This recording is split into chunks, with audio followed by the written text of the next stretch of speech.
Okay, okay. Welcome back in another video.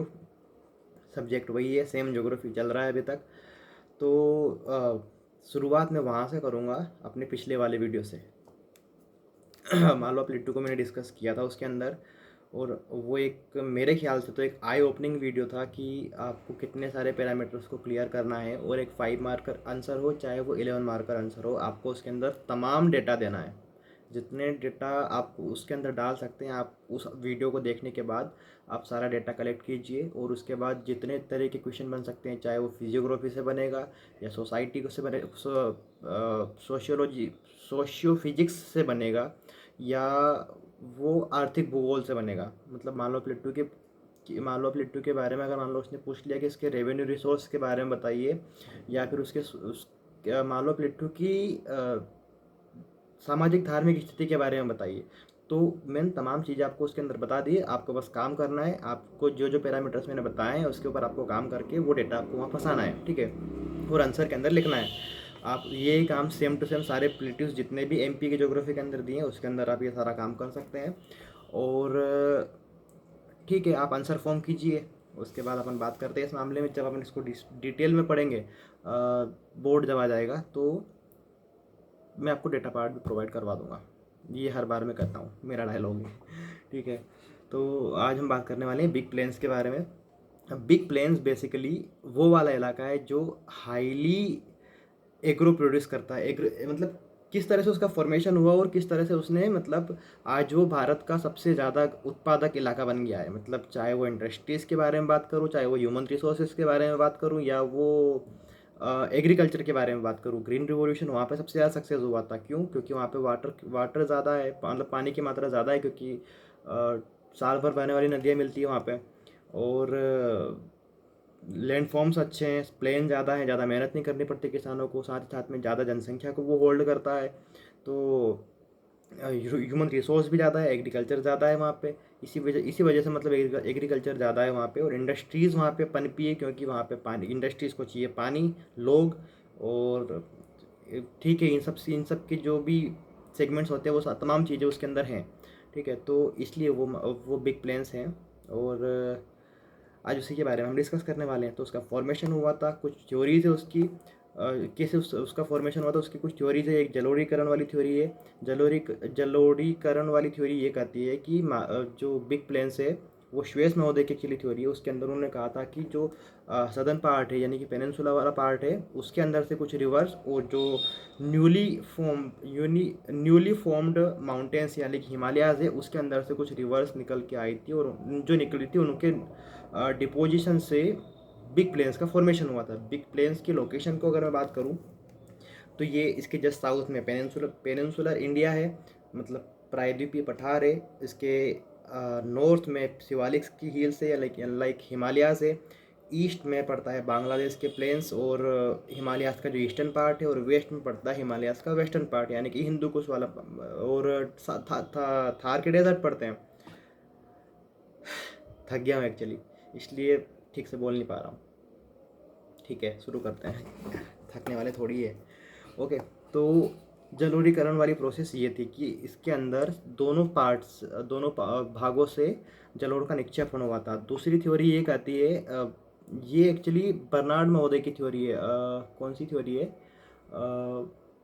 Rift valley theory यह कहती है कि जब हम लोग अफ्रीका से लगे हुए थे उस टाइम पे, जब वो टूटा था, और यहाँ पे एक रिफ्ट वैली यानी कि हिमालयास के जब फॉर्मेशन हुआ था, तो हिमालयास फ्रंटल फॉल्ट बन गया था। उस फॉल्ट को इन रिवर्स ने भर दिया, और वहाँ पे जो प्लेन्स का फॉर्मेशन हुआ था, बिग प्लेन्स का। बेसिकली ये 4 नदियाँ थी, ब्रह्मपुत्र, इंडस और गंगा, और एक और थी सतलज रिवर।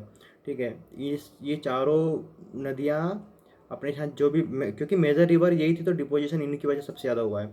साथ ही साथ में कुछ सदर्न पार्ट्स की रिवर्स भी हैं जिनकी वजह से इसका फॉर्मेशन हुआ है। ठीक है, एक रेशिएशन ऑफ सी वाली थ्योरी है।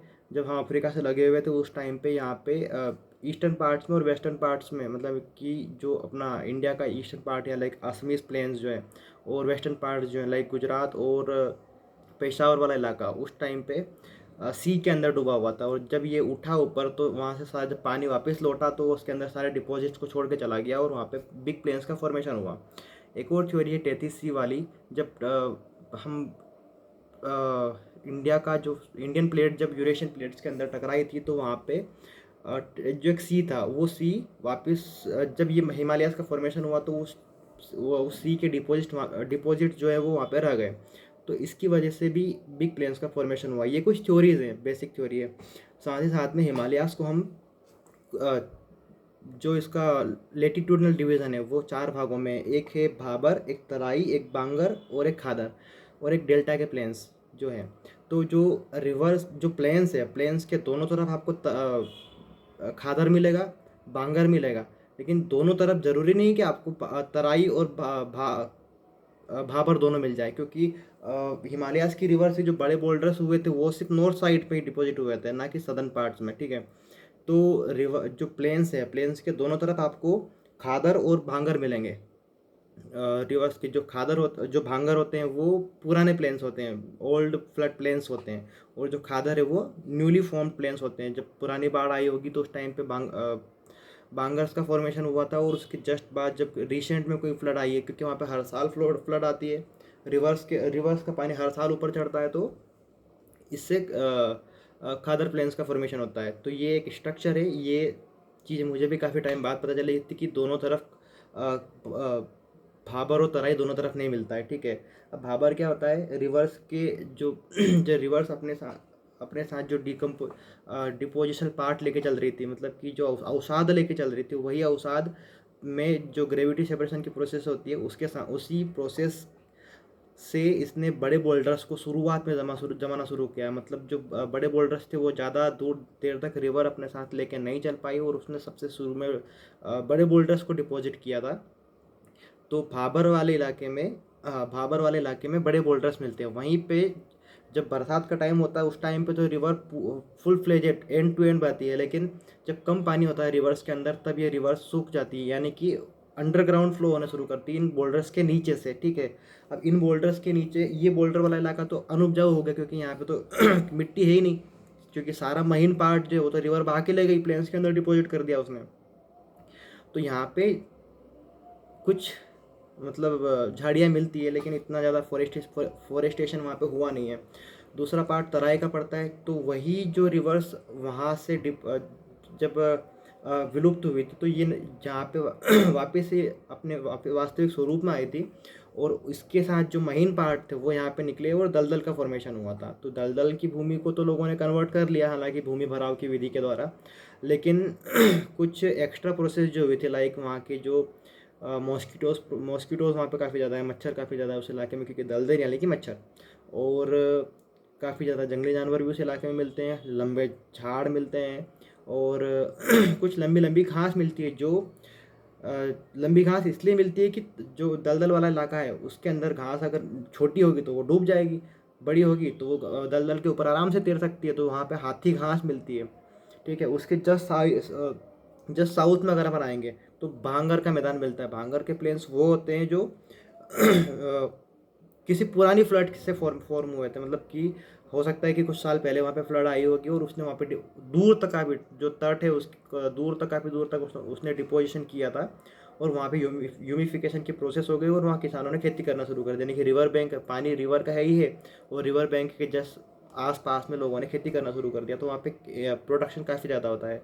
अब क्योंकि ये पुराने पुराने जलोढ़ है, तो यहाँ पे कैल्सिफिकेशन की प्रोसेस चालू हो गई, और साथ ही साथ में जब ग्रीष्म काल में टेम्परेचर बढ़ता है तो वाष्पीकरण की प्रोसेस भी होती है। अब क्योंकि ये पुराने निक्षेप हैं, इसलिए यहाँ पे कैल्सिफिकेशन की प्रोसेस होती है, और नीचे से कुछ कैल्शियम्स की डिपॉजिट ऊपर आ जाते हैं। अब ये कैल्शियम की डिपॉजिट्स ऐसे बड़े बड़े, मतलब क्या बोलते हैं, बोल्डर्स के फॉर्म में बन जाते हैं, और यहाँ पे काफ़ी ज़्यादा पोरस मिट्टी हो जाती है। तो एग्रीकल्चर प्रोडक्शन होता है, लेकिन खादर की तुलना में कम होता है। उपजाऊ होती है लेकिन खादर की तुलना में कम होता है। खादर के प्लेन्स क्या होते हैं, रिवर्स के दोनों साइड के प्लेन्स।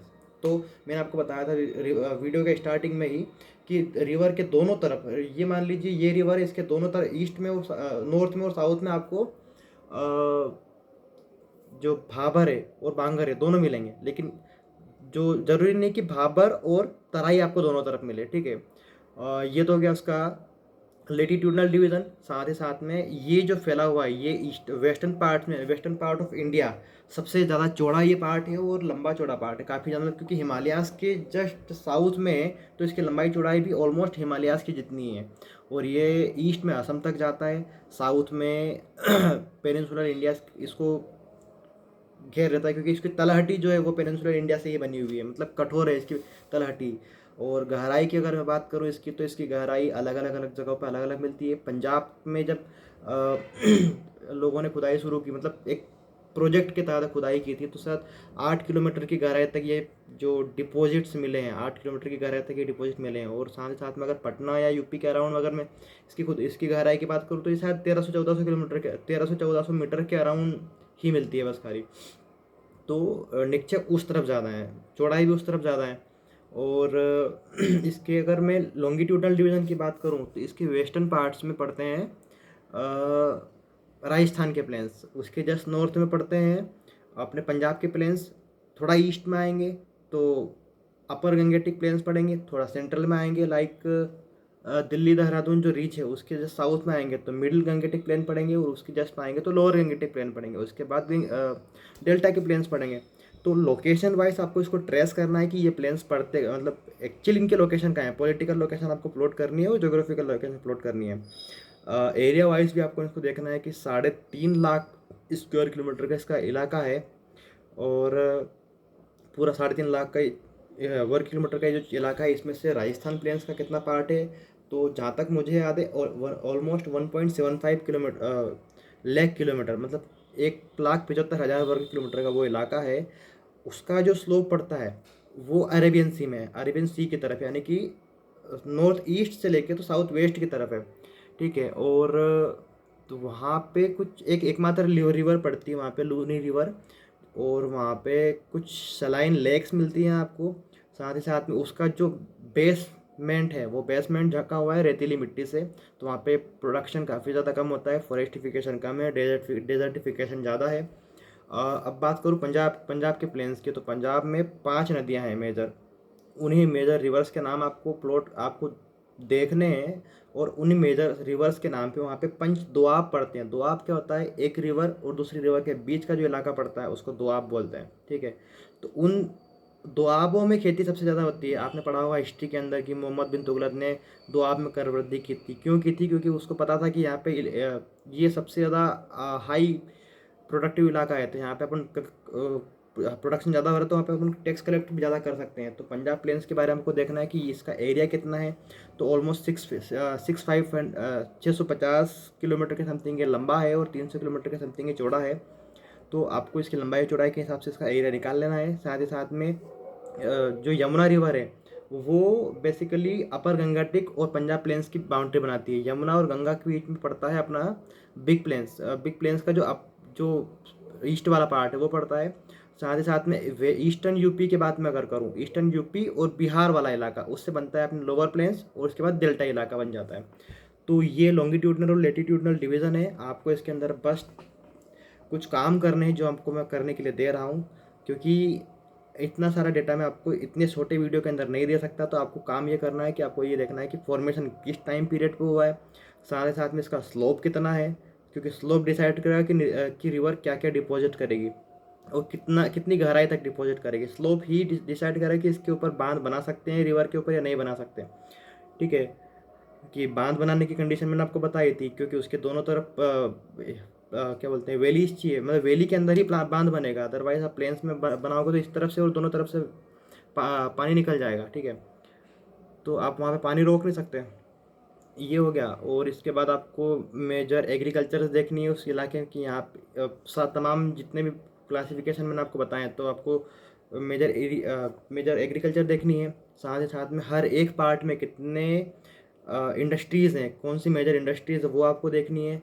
साथ ही साथ में हर ब्लॉक के अंदर आपको पॉपुलेशन देखनी कि कौन से ब्लॉक के अंदर सबसे ज़्यादा पॉपुलेशन है। तो यूपी बिहार के एक्चुअली प्लेन वाला इलाका, तो वहाँ पे पॉपुलेशन सबसे ज़्यादा मिलती है।